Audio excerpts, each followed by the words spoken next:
வெறும் 1005 குடும்பங்கள்னா உங்களுக்கு அவ்வளவு சாதாரணமா போச்சா சிஎம் சார்?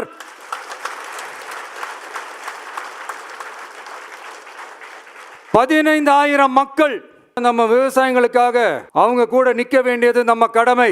அந்த கடமையை நாம சரியா செஞ்சே ஆகணும். கண்டிப்பா நாம விவசாயிகள் பக்கம் எப்பவும் நிற்போம் நிற்போம் நிற்போம், நின்னே தீருவோம். பரந்தூர் விமான நிலைய பிரச்சனை தொடர்பா தமிழ்நாடு முதலமைச்சர் மாண்புமிகு திரு மு.க. ஸ்டாலின் அவர்களுக்கு ஒரு கடிதம் எழுதியிருக்கிறோம். மாண்புமிகு தமிழ்நாடு முதலமைச்சர் அவர்களுக்கு வணக்கம். பரந்தூர் பகுதியில் விவசாய நிலங்களை அழிச்சிட்டு புது ஏர்போர்ட் கட்டுறதுக்கு எதிர்ப்பு தெரிவிச்சு அந்த பகுதியில் இருக்கிற பொதுமக்களும் விவசாயிகளும் வருஷ கணக்கா போராடிக்கிட்டு இருக்கிறாங்க. போராட்டத்தில் அவங்கள தமிழக வெற்றி கழகம் சார்பா நான் போய் பார்த்தேன். அதுக்கு அடுத்த நாளே மக்கள் பாதிக்காத வண்ணம் விமான நிலையம் அமைக்கப்படும்னு உங்க கவர்மெண்ட் சார்பா ஒரு விளக்க அறிக்கை வந்துச்சு. அந்த ஸ்டேட்மெண்ட்ல 1005 குடும்பங்கள் மட்டுமே பரந்தூரில் வசிப்பதால் விமான நிலையம் வந்தா பெரிய பாதிப்பு இருக்காதுன்ற மாதிரி சொல்லியிருந்தாங்க.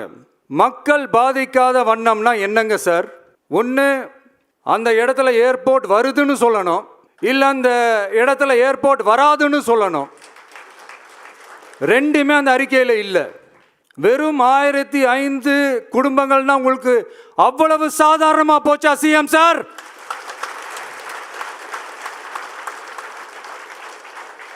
பதினைந்தாயிரம் மக்கள், அந்த மக்களும் நம்ம மக்கள் தானே.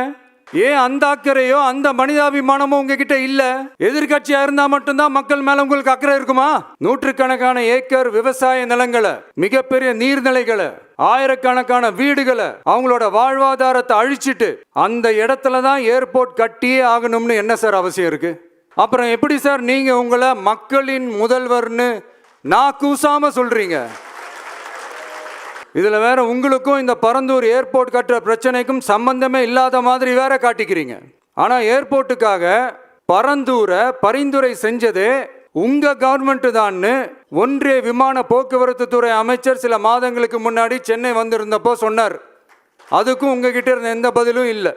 இந்த சூழ்நிலையில பரந்தூர் விமான நிலைய பணிகளுக்காக விவசாய நிலங்களை கையகப்படுத்த கடந்த 25/6/2025 அன்னைக்கு உங்க கவர்மெண்ட் தான் அரசாணை பிறப்பிச்சிருக்கு.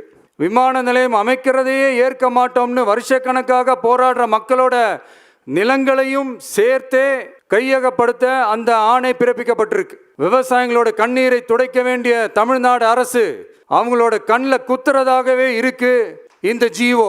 இதெல்லாம் உங்களுக்கு தெரிஞ்சுதான் நடக்குதா? உங்க ஒப்புதலோடு தான் நடக்குதா? தெரியல, பதிலும் தெரியல.